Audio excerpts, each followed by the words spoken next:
Hi friends, இன்னைக்கு வீடியோவில் வியாபார ஆப் யூஸ் பண்ணி ஜுவல்லரி ஷாப்க்கு எப்படி பில் பண்ணலாம் அப்படிங்கிறத பார்க்க போகிறோம். அண்ட் அதில் ப்ராஃபிட் லாஸும் ரொம்ப ஈஸியாகவே கால்குலேட் பண்ணிக்கலாங்க. இது ரொம்பவே யூசர் ஃப்ரெண்ட்லி கூட. ஸோ வாங்க வீடியோக்குள்ளே போகலாம். ஃபஸ்ட் வியாபார ஆப் ஓப்பன் பண்ணிங்கன்னா இந்த மாதிரி ஒரு ஹோம் பேஜ் ஓப்பன் ஆகும். லெஃப்ட் சைட் பார்த்தீங்கன்னா செட்டிங்ஸ்னு ஒரு ஆப்ஷன் இருக்குது பாருங்கள். அதை ஓப்பன் பண்ணி எந்தெந்த செட்டிங் வந்து உங்களுக்கு வேணும் அப்படிங்கிறத நீங்கள் எனபிள் பண்ணிக்கலாம், டிசபிள் பண்ணிக்கலாம். ஃபஸ்ட்டு பாருங்கள், ஐட்டம்ஸ் ஆட் பண்ணுறதுக்கு எது வேணும் அப்படின்னு நம்ம எனபிள் பண்ணிக்கலாம். இதில் பேட்ச் ட்ராக்கிங் வந்து நான் எனபிள் பண்ணியிருக்கேன், அதாவது பேட்ச் நம்பர் எனபிள் பண்ணியிருக்கேன். பேட்ச் நம்பர் வந்து கிராஸ் வெயிட் அப்படின்னு கொடுத்துருக்கேன். அண்ட் மாடல் நம்பர் வந்து வேஸ்டேஜ் அப்படின்னு எடுத்திருக்கேன். அண்ட் சைஸ் வந்து நெட் வெயிட்டாக எடுத்திருக்கேன். அடுத்ததான் ஐட்டம் கேட்டகரி அண்ட் டிஸ்கிரிப்ஷனை வந்து எனபிள் பண்ணிக்கிறேன். இப்போ ஐட்டம்ஸில் இதெல்லாம் நம்ம வந்து எனபிள் பண்ணி வச்சுக்கலாம். இதை தவிர்த்து வேறு ஏதாவது கஸ்டம் ஃபீல்டு வேணும்னாலும் நீங்கள் ஆட் பண்ணிக்கலாங்க. நெக்ஸ்ட்டு டிரான்சாக்ஷனில் என்னென்ன செட்டிங் எனபிள் பண்ணலான்னு பாருங்கள். ஓகே, இதில் அடிஷ்னல் சார்ஜஸ் அப்படின்னு ஆட் பண்ணுறேன் நான். அடிஷ்னல் சார்ஜஸில் வந்து ஒரு ஃபீல்டு எனபிள் பண்ணி இது வந்து வேஸ்டேஜ் டிடக்ஷன், அதாவது நிறைய ஜுவல்லரி ஷாப்பில் வந்து என்ன பண்ணுவாங்கன்னா பழைய வெள்ளி கொலுசு இல்லைன்னா பழைய ஏதாவது கோல்டோ வச்சுருந்தாங்கன்னா அதை வந்து எக்ஸ்சேஞ்ச் பண்ணுவாங்க, இல்லைன்னா அதை கொடுத்துட்டு புதுசு வாங்குவாங்கல்ல. ஸோ அந்த மாதிரி இருக்கப்போ இந்த வேஸ்டேஜ் டிடக்ஷனில் வந்து நம்ம யூஸ் ஆகும். ஸோ இதை வந்து டேக்ஸ் ஃபார் வேஸ்டேஜ் டிடக்ஷனையும் நம்ம எனபிள் பண்ணி வச்சுக்கலாம். ஒன்ஸ் நீங்கள் கொடுத்ததுக்கப்புறம் சேவ் டீட்டெயில்ஸ் கொடுத்துக்கோங்க. ஓகே, இப்போது இதெல்லாம் எனபிள் பண்ணி வச்சதுக்கப்புறம் நம்ம ஐட்டம்ஸ் எப்படி ஆட் பண்ணலாம் அப்படிங்கிறத பார்க்கலாம். ஐட்டம்ஸ்குள்ளே போய்க்கோங்க. இதில் ஒவ்வொரு ஐட்டமாக நீங்கள் ஆட் பண்ணிக்கலாம். எக்ஸல் சீட்டில் இருந்தும் நீங்கள் இம்போர்ட் பண்ணிக்கலாங்க. ஆட் ஐட்டம் கொடுத்துக்கலாம். இப்போது நான் என்ன ஐட்டம் ஆட் பண்ண போகிறேன் அப்படின்னா ஹாரம் ஒன்று ஆட் பண்ணுறேங்க. அண்ட் அதோட HSN கோடு இருந்தால் நீங்கள் கொடுத்துக்கலாம். சில்வர்னு ஆல்ரெடி ஒரு கேட்டகரி இருக்குது, நீங்கள் நியூ கேட்டகரி க்ரியேட் பண்ணுறதுனால க்ரியேட் பண்ணிக்கலாம். இப்போது ஆரம் வந்து எனக்கு இது வந்து கோல்டு ஆர்னமெண்ட்டு. ஸோ நான் கோல்டுன்னு ஒரு கேட்டகரி க்ரியேட் பண்ணுறேன். இல்லை நான் எனக்கு ரெண்டுலேயுமே சில்வர்லேயுமே நான் ஆரம் வச்சுருக்கேன், கோல்ட்லேயுமே நான் ஆல்ரெடி வச்சுருக்கேன்னா ரெண்டுமே கூட நீங்கள் செலக்ட் பண்ணிக்கலாம்.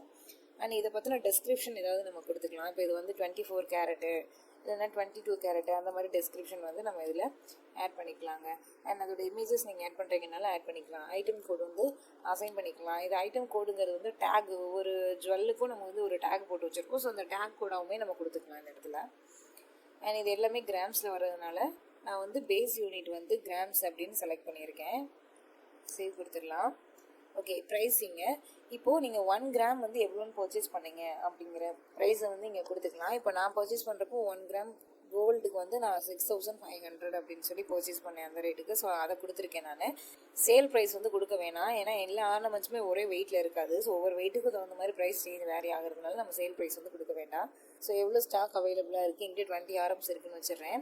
அட் ப்ரைஸ் வந்து 6500 ருபீஸ்க்கு நான் பர்ச்சேஸ் பண்ண ப்ரைஸ் போடுறேன். So minimum stock to maintain, எத்தனை ப்ராடக்ட் வந்து மெயின்டைன் பண்ணிக்கிட்டே இருக்கணும் அப்படின்னு கொடுத்துக்கலாம். இப்போ 2 ப்ராடக்ட்ஸ் வந்ததுக்கப்புறம், அதாவது ஓப்பனிங் குவான்டிட்டி வந்து 20, இப்போ வந்து மினிமம் குவான்டிட்டி வந்து 2 கொடுத்துருக்கேன். ஸோ 2 குவான்டிட்டி இருக்கப்போ நமக்கு வந்து ஒரு அக்னாலஜ்மெண்ட் வந்துடும், இல்லைனா ஒரு நோட்டிஃபை மாதிரி வந்துடும். ஸோ அது மூலியமாக நம்ம அவுட் ஆஃப் ஸ்டாக் ஆகாமல் மறுபடியும் ரீஸ்டாக் பண்ண முடியும். நீங்கள் எந்த லொக்கேஷனில் வச்சுருக்கீங்க அப்படிங்கிறதையுமே இங்கே ஆட் பண்ணிக்க முடியும். ஓகே, ஒன்ஸ் இதெல்லாம் டீட்டெயில்ஸ் எல்லாம் கொடுத்ததுக்கப்புறம் சேவ் பண்ணிடலாம்.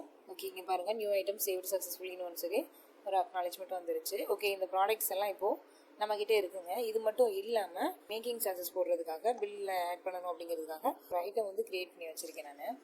ஸோ அது மேக்கிங் சார்ஜஸ் அப்படிங்கிறது ஒவ்வொரு ஐட்டமுக்குமே வேரி ஆகும் இல்லையா, அதனால் வெறும் மேக்கிங் சார்ஜஸ்ன்னு மட்டும் கொடுத்து வச்சுருக்கேன். ஓகே, இது வந்து இப்போ பில் எப்படி பண்ணலாம் அப்படின்னு பாருங்கள். ஓகே, சேல் ஒன்று ஆட் பண்ணுறேன். கஸ்டமர் நேம், ஸோ நான் புதுசாக கஸ்டமர் கொடுக்குறதுனால நீங்கள் கொடுத்துக்கலாம். இல்லை ஆல்ரெடி எக்ஸிஸ்டிங் கஸ்டமர் அப்படின்னா அவங்களோட நேம் இங்கே காமிச்சிரும். சாராங்கிற நேம், நான் அவங்களோட மொபைல் நம்பர் கொடுத்துக்கிறேன். ஓகே, பில்லிங் அட்ரஸ், அவங்களோட அட்ரஸ் ஆட் பண்ணிக்கோங்க. ஓகே, இப்போ அவங்க என்ன ஐட்டம் பர்ச்சேஸ் பண்ணியிருக்காங்கங்கிறத நம்ம கொடுக்கலாம்.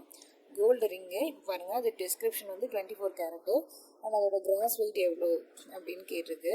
கிராஸ் வெயிட் வந்து 4 கிராம் ரிங்கு. ஸோ நான் 4 கிராம்னு கொடுத்துக்கிறேன்.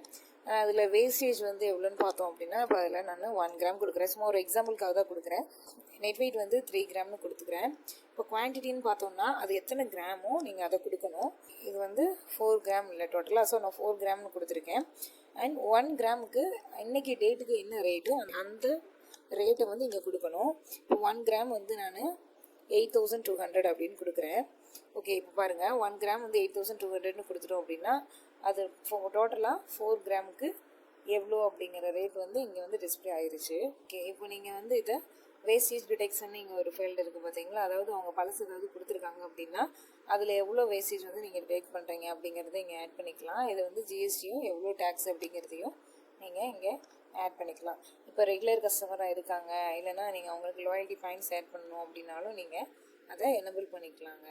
ஓகே, இப்போ இவ்வளோ டோட்டல் அமௌண்ட் வந்து ரிசீவ் பண்ணிட்டீங்க அப்படின்னா ரிசீவ்டுன்னு கொடுத்துருங்க. சேவ் பண்ணிங்கன்னா இந்த இன்வாய்ஸ் வந்து சேவ் ஆயிடும். ஓகே, இப்போ ப்ராஃபிட் அண்ட் லாஸ் எப்படி பார்க்குறது அப்படின்னு சொல்கிறேன். லெஃப்ட் சைட்லேயும் கீழே வந்தீங்கன்னா ரிப்போர்ட்ஸ்னு ஒரு ஆப்ஷன் இருக்குது பாருங்கள். இதில் ஆல் ட்ரான்சாக்ஷன் போனீங்கன்னா என்னென்ன ட்ரான்சாக்ஷன் நடந்திருக்கு அப்படிங்கிறத டீட்டெயிலாக காமிச்சிரும். அண்ட் இது வந்து ஷேலுக்கு தனியாகவும் நீங்கள் நம்ம பர்ச்சேஸ் பண்ணியிருக்கோம் அப்படின்னா அந்த பர்ச்சேஸ் என்ட்ரி போட்டு நம்ம தனியாகவும் ஆட் பண்ணிக்க முடியும். இப்போ ப்ராஃபிட் அண்ட் லாஸ் அப்படின்னா நம்ம அக்கௌண்டிங் வியூவாகவும் இதை செக் பண்ணிக்கலாம். மொத்தமாக நம்மகிட்ட ஓப்பனிங் பேலன்ஸ் எவ்வளோ, க்ளோசிங் பேலன்ஸ் எவ்வளோன்னு செக் பண்ணிக்கலாம். இல்லை நீங்கள் பில் வைஸ் ப்ராஃபிட் வந்து நீங்கள் கால்குலேட் பண்ண நினச்சாலும் பில் வைஸ் ப்ராஃபிட்டும் நீங்கள் வந்து செக் பண்ணிக்கலாம். இப்போ சாரா ஒருத்தவங்க நம்மகிட்ட இருந்து பர்ச்சேஸ் பண்ணியிருந்தாங்க. ஸோ அவங்ககிட்ட நமக்கு எவ்வளோ ப்ராஃபிட் கிடச்சிருக்கு, அண்ட் அவங்களோட ஃபஸ்ட்டு பர்ச்சேஸில் நமக்கு ப்ராஃபிட் கிடைக்கல, அண்ட் செகண்ட் ப்ராஃபிட்டில் நமக்கு ஒரு 10,800 rupees வரைக்கும் ப்ராஃபிட் கிடச்சிருக்கு அப்படின்னு பில் வைஸாகவும் பார்த்துக்கலாம். ஸோ அந்த மாதிரி இல்லாமல் நீங்கள் பார்ட்டி வைஸாகவும் பார்த்துக்கலாம். பார்ட்டி இன் த சென்ஸ் வந்து கஸ்டமர்ஸ் தான், நம்மளுக்கு ஒவ்வொரு கஸ்டமர்ஸ்க்கும் எவ்வளோ லாபம் கிடச்சிருக்கு அப்படிங்கிற மாதிரியும் நீங்கள் பார்த்துக்க முடியும். இல்லை ஐட்டம் வைஸும் நீங்கள் செக் பண்ணிக்க முடியுங்க. ஒவ்வொரு ஐட்டமுக்கும் எவ்வளோ லாபம் கிடச்சிருக்கு அப்படின்னு நம்ம செக் பண்ணிக்க முடியும். ஸோ இதெல்லாம் சேல் ஆகலை, கோல்ட் ரிங் மட்டும் சேல் ஆகிருக்கு, அதுக்கு நமக்கு லாபம் வந்து 10,800 ரூபாய் கிடச்சிருக்கு அப்படிங்கிற மாதிரியும் நம்ம இதில் வந்து டீட்டெயிலாக நம்ம ப்ராஃபிட் அண்ட் லாஸ் வந்து செக் பண்ணிக்க முடியுங்க. ஓகே, இந்த மாதிரி ஒன்றும் இல்லை 2 இல்லைங்க, நிறைய ஃபீச்சர்ஸ் வியாபாரில் இருக்குது. ஸோ இவ்வளோ யூசர் ஃப்ரெண்ட்லியான ஒரு பில்லிங் சாஃப்ட்வேர் உங்களுக்கு வேணும் அப்படின்னா ஸ்க்ரீனில் தெரியிற நம்பருக்கு கால் பண்ணி எங்ககிட்ட உங்கள் லைசன்ஸை பர்ச்சேஸ் பண்ணுங்கள். அண்ட் ரொம்பவே முக்கியமான விஷயம், இந்த ஒரிஜினல் ப்ரைஸை விட ரொம்பவும் கம்மியான ப்ரைஸில் நாங்கள் உங்களுக்கு கொடுக்குறோம். அது மட்டும் இல்லைங்க, 1 year பிளானுக்கு 1 month எக்ஸ்ட்ரா வேலிடிட்டியும் அண்ட் 3 years பிளானுக்கு 3 months எக்ஸ்ட்ரா வேலிடிட்டியும் கொடுக்குறோம். ஸோ ஸ்க்ரீனில் தெரியிற நம்பருக்கு கால் பண்ணி எங்ககிட்ட உங்கள் லைசன்ஸை பர்ச்சேஸ் பண்ணுங்கள்.